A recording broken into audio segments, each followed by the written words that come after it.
महाशिवरात्रीनिमित्त पिंपरी चिंचवडमधील प्राचीन अशा शिवमंदिरात देखील रात्रीपासूनच जे आहे ते आता भाविकांनी शिवशंभूचं दर्शन घेण्यासाठी जे आहे ते या ठिकाणी आता मोठ्या प्रमाणात रांगा लावलेल्या आहेत। आपण पाहिलं तर पिंपळे सौदागरीमधील हे प्राचीन मंदिर जे आहे ते या ठिकाणी आहे। या मंदिराला जे आहे ती फुलाची आकर्षक अशी सजावट या ठिकाणी देवस्थान ट्रस्टकडून जी आहे ती करण्यात आलेली आपल्याला एकूणच पाहायला मिळते। आपण पाहू शकतो की रात्रीपासूनच भक्तांचा महापूर जो आहे तो या शिवमंदिरामध्ये जे आहे ते दर्शनासाठी आपल्याला पाहायला मिळत आहे। आपण पाहिलं तर 12 ज्योतिर्लिंगापैकी असलेलं एक भीमाशंकर देवस्थान जे आहे ते बंद असल्यामुळे या ठिकाणी आपण पाहू शकतो की मोठ्या प्रमाणात भाविकांनी जी आहे ती रात्रीपासूनच गर्दी केलेली पाहायला मिळते। आपण पाहू शकतो की मंदिराला देखील आकर्षक अशी लाईटिंग जी आहे ती या ठिकाणी केली आहे। त्याचप्रमाणे फुलांची रंगबिरंगी फुलांची सजावट जी आहे ती या ठिकाणी केली आहे। मोठ्या प्रमाणात जी आहे ती या ठिकाणी कार्यक्रमाची रेलचेल जी आहे ते आपल्याला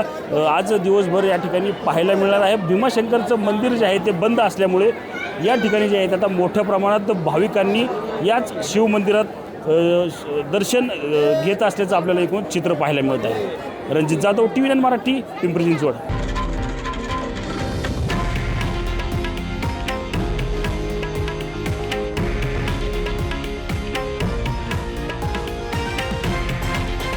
हे आहे देशातील नंबर 1 न्यूज नेटवर्क आणि आपण पाहत आहात TV9 मराठी, एकमेव।